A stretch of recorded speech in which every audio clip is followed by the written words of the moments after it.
ایک چڑیا کا سمندر کے کنارے ایک درخت پر گھونسلہ تھا جس میں اس کے ننھے ننھے سے بچے تھے۔ ایک دن اچانک تیز ہوا چلی کہ چڑیا کے بچے سمندر میں گر گئے۔ چڑیا بھاگتے بھاگتے آئی اور اس نے اپنے بچے کو سمندر سے باہر نکالا، لیکن ایک بچہ سمندر میں ہی رہ گیا۔ چڑیا نے اسے نکالنے کی بہت کوشش کی، لیکن اس کے پر گیلے ہو چکے تھے۔ چڑیا نے سمندر سے کہا، میرے بچے کو باہر نکال دو، لیکن سمندر نے غصے سے گرجتے ہوئے بولا، اگر تم میں ہمت ہے تو اپنے بچے کو نکال کر دکھاؤ۔ چڑیا نے پھر کوشش کی، لیکن ناکام ہو گئی۔ چڑیا نے سمندر سے التجا کی، منت مانگی، لیکن سمندر نے صاف انکار کر دیا۔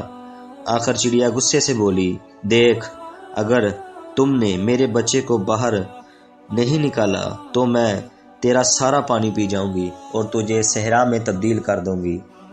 سمندر مسکراتے ہوئے بولا، جاؤ اپنا کام کرو۔ چڑیا نے سمندر سے ایک گھونٹ پانی کا بھرا اور درخت پر جا بیٹھی۔ تھوڑی دیر بعد پھر اس نے ایک گھونٹ بھرا اور پھر درخت پر جا بیٹھی۔ یہ عمل اس نے 30 سے 35 مرتبہ دہرایا۔ آخر سمندر ڈرتے ہوئے بولا، رکو رکو، میں تمہارا بچہ باہر نکالتا ہوں۔ اتنے میں ایک بہت بڑی سی لہر آئی اور چڑیا کے بچے کو کنارے پر پھینک گئی۔ پاس جو ایک درخت یہ سارا حال دیکھ رہا تھا، اس نے سمندر سے مخاطب ہو کر کہا، تم میں تو اتنی طاقت ہے کہ تم شہروں کے شہر تباہ کر سکتے ہو، لیکن ایک چھوٹی سی چڑیا سے ہار مان گئے۔ سمندر بولا، مجھ میں اتنی طاقت ہے کہ میں تمہیں جڑوں سمیت یہاں سے اکھاڑ پھینکوں، لیکن میرا مقابلہ اس وقت ایک ماں سے تھا۔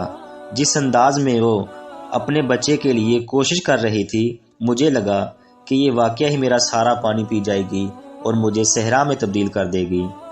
دوستو، یہ تو محض ایک فرضی کہانی ہے، لیکن حقیقت میں ہوتا ایسا ہی ہے کہ ایک ماں اپنے بچے کی حفاظت کے لیے ہر ممکن کوشش کرتی ہے، اپنے بچے کی خاطر دنیا کی ہر مشکلات کا سامنا کرنے کے لیے تیار رہتی ہے، لیکن ہم اپنے ماں باپ سے اچھے انداز سے پیش نہیں آتے۔